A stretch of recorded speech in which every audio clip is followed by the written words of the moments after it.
பெரியவர்கள் எல்லாருமே என் மேலே அன்பு கொண்டவர்கள். நான் அவங்க மேலே பெரிய மதிப்பு கொண்டவர்கள். அப்போ எனக்கு என்னுடைய தனிப்பட்ட இதில் எங்கள் ஐயா துரைமுருகன், எங்கள் ஐயா டிஆர் பாலு, எங்கள் அண்ணன் ஆராஜா, எங்கள் அண்ணன் சிவா, திருச்சி சிவா, எல்லார் மேலேயும் எனக்கு பேரன்பு உண்டு. உனக்கு தெரியும். ஆமா. பழனி மணிக்கு மேலே இல்லை. கடந்த அதாவது என் கட்சி அது. ஆமா. அது என் கட்சி, என் சொந்தக்காரங்க கட்சி. அதில் வந்து பங்காளி. ஆமாம், பங்காளிகள். அதில் ஒன்றும் இல்லை. பிஜேபியா திமுகனா நான் எனக்கு பிஜேபி தான் எதிரி. இது எனக்கும் முதல்வருக்கும் சண்டை நடக்குது. அண்ணன் தம்பி சண்டை, இது பங்காளி சண்டை. அப்படிதான் சரி, கர்மத்தை நல்லா பண்ணி தொலைங்கிறத நம்ம பிரச்சனை. பிஜேபியா நாங்களான்னு பார்க்கும்போது பிஜேபி தான் எங்கள் எதிரி. இப்போ அந்த இடத்துல தான் நம்ம சண்டை போடுவோம் வெளியே.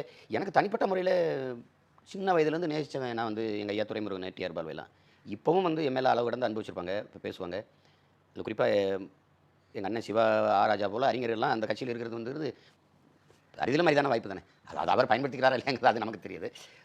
மேதைகள்லாம் இருக்கிறாங்க அங்கே. அதெல்லாம் சும்மா கணிப்பொறியை மண்டைக்கில் வச்சுருக்கிற ஒரு ஆள் இருக்கிறார், இந்த கணிப்பொறியை துரைமுருகன். அது அன்னைக்கு கூட முதல்வரை சந்திக்கும் போது அவரை கூட்டு பக்கத்தில் வச்சு அவர் தான் எனக்கு பேசுகிறார். டேய் சிவா, அது சரியாக தானடா பண்ணிட்டு இருக்கே அப்படி தான் பேசுவார் என்னோட. எந்த இடத்துல முதல்வரை சந்திக்க போனல. ஓ சரி. அப்போ சிவா சரியாக தானடா போயிட்டு இருக்கே. ஆமாங்க. ஏன்னா அவருக்கு தெரியும், அவர் பையன் மாதிரி நான். அவர் மேலே எனக்கு இருக்கிற அன்பும் அவருக்கு தெரியும். அவர் என் மேலே வச்சுக்க பாசமும் எனக்கு தெரியும். நான் உணர முடியும். அது எனக்கு நான் ஐயா ஸ்டாலினை எடுத்து போயிட்டே இருக்கணும். எனக்கு மனநோயா என்ன அதெல்லாம் ஒன்று சரியாக கொண்டு போங்க அப்படின்னு.